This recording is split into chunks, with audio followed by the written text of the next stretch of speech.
Revolutionary greetings. Haki Kweli Shakur, Cedar Gabriel Prosper. Out here on sacred lands, man. Out here where the resistance of the New African resistance movement first started, the Black Liberation Army movement first started. We're on sacred grounds where Nat Turner and the rebellion sparked off at. Take a look at the sign.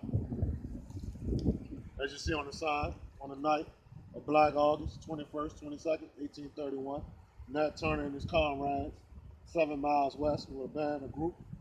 This is where the resurrection sparked off at. Take a look at the land.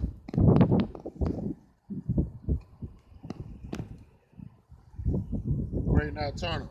We'll pour some libation out to remember that Nat Turner and his comrades that were hung afterwards after the rebellion when they was captured.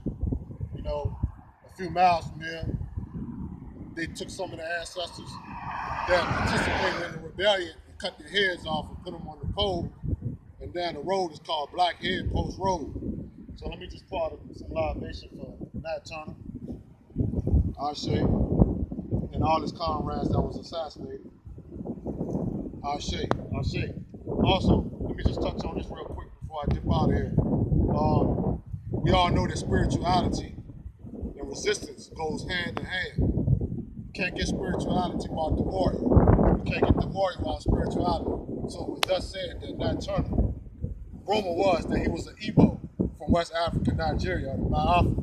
So they said after one of his kills, they said he took and chopped off his head of one of his enemies.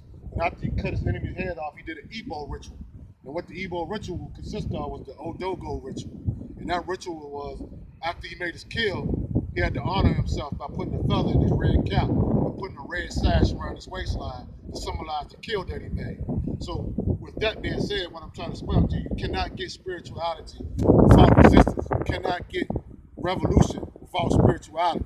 All our great combatants and ancestors were all spiritual people. Some say that Nat Turner was a Hebrew. He might have been a Hebrew. He probably was a Hebrew because he indulged in the Bible. But also, let's remember, our ancestors still stuck to their indigenous rituals and their indigenous spiritual system. They cover that up with Christianity. They cover that up with Islam. They cover that up with Hebrewism. So he still was an indigenous African at heart, but he still stuck to his indigenous ways. So with that being said, man, power to the people, power to Nat Turner, power to the resistance, power to all our soldiers, Bingo, Ann Woods, Gabriel Prosper. Man, 84 rebellions took place here in Virginia, man. It's the land of the rebellion. And I'm going to sign off right here, man. Haki Kweli Shakur, Cedar Gabriel Prosper. Salute.